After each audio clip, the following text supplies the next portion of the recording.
welcoming my final presentation today. I have a confession to make. Let me ask you one thing first. What made you study English, except for native speakers here? It's not fair, is it?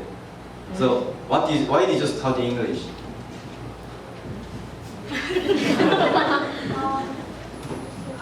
I want to speak English well. Yes, and what about you, Level? Actually, same mean.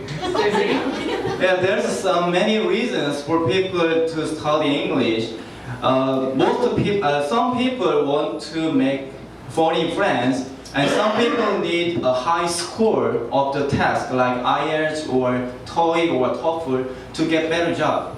And some people are just interested in English because it's second language in the world. But for me, it's totally different. You probably don't know my name. My name is John, and I used to be a hair designer for 10 years in Korea. And I quit the job 4 years ago.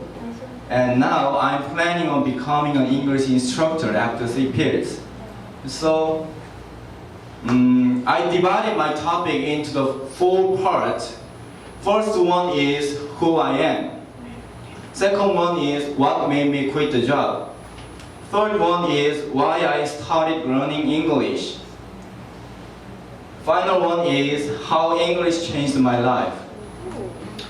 Let me do first, number 1. When I was young, I was out of control. Yes, I was a troublemaker. I had conflict a lot with my parents, and I wasn't interested in any subject like history, mathematics, science, and English. What I was interested in was hairdressing. So here's a fun story. When I was 15, my friends and I wanted to dye our hair like yellow or brown. So we bought 6 bottles of beer. And then I poured the beer into the big bowl. And we put our head into shallow beer for 20 minutes, waiting our hair changed. So do you think it worked or not? Hope? No? Why is that? Harry? It's a waste of beer. Definitely it didn't work. Yeah, but this experiment couldn't stop my curiosity about hairdressing. So I decided to become a hair designer at the time. It was my first dream. But unfortunately, people think about the male hair designer at this generation. They are not as good as women. But it was really true. My high school was specialized for good kids about beauty, like hairdressing and makeup and nail art. And then my high school had a cooperation with big company, which had 60 employees as a hair shop. Yeah, 60 is quite a lot of employees. But as I mentioned before, men are not as good as women. So my skill was really terrible, and I was the lowest one. And at that time, I had 11 colleagues, but it was like scratched in my pride. So I decided to outcompete them. So all I did was just to practice and practice and practice again. When my colleagues practiced 5 or 10 times, I practiced 100 times, even same work.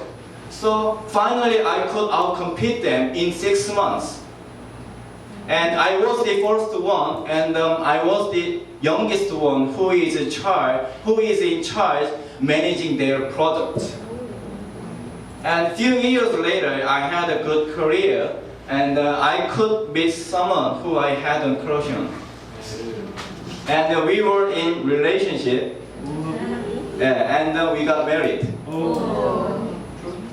First of a few months, we were so happy. I was satisfied with that.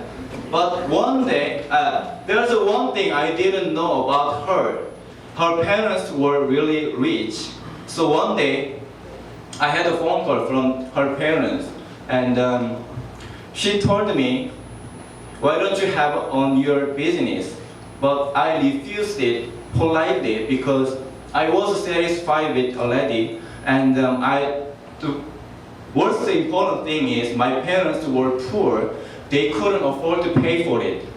But after a week, she called me again and just announced, we have bought already buildings for your business.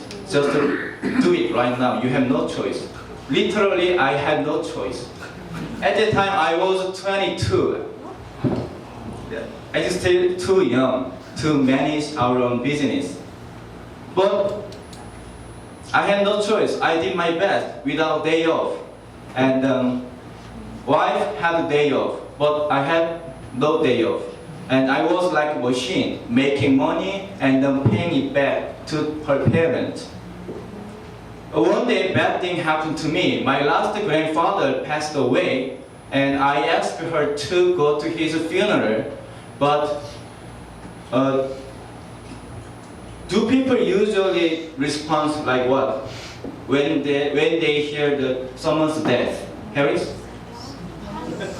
Sympathetically, try to give you support. Yeah, or say sorry. Yeah, but all she said to me was, I don't want to go there because I have appointment tomorrow and I want to make money. At the time, I couldn't stand that situation, and I was feeling like, who am I living with, or why am I here, and who did I get married to? So I decided to divorce. Sorry. Yeah, she become a materialistic. So I decided to divorce. But worst thing is, bad thing happened to me again at the same time. I hired my friend who went to beauty academy together. We were like best friends, but he betrayed me because of money again. So at that time, I lost two persons who I really loved. So it was hardest time in time my life. So I felt lost away. I lost everything I had before. So people usually, when they have hard time, people try to look for something to get over it or to move on. But I had a trauma about people. Like I was afraid of meeting new people and making new friends and being in relationship with someone. So at that time, the key to get over it was the English for me. So that is why I started learning English. It's totally different. But as you know already, I never studied English before. So when I went to academy, I had an interview. The question was like this: why did you choose our academy?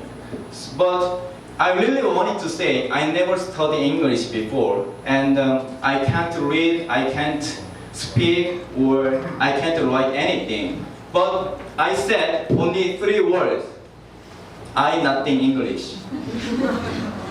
But look at me now, I can speak English. So I really studied hard.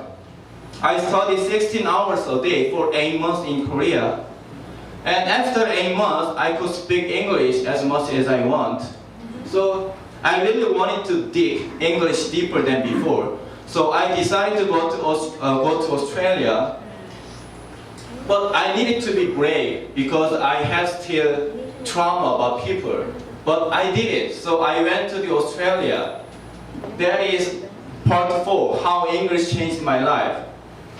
I could make many friends. I could have fun with foreigners because I could speak English.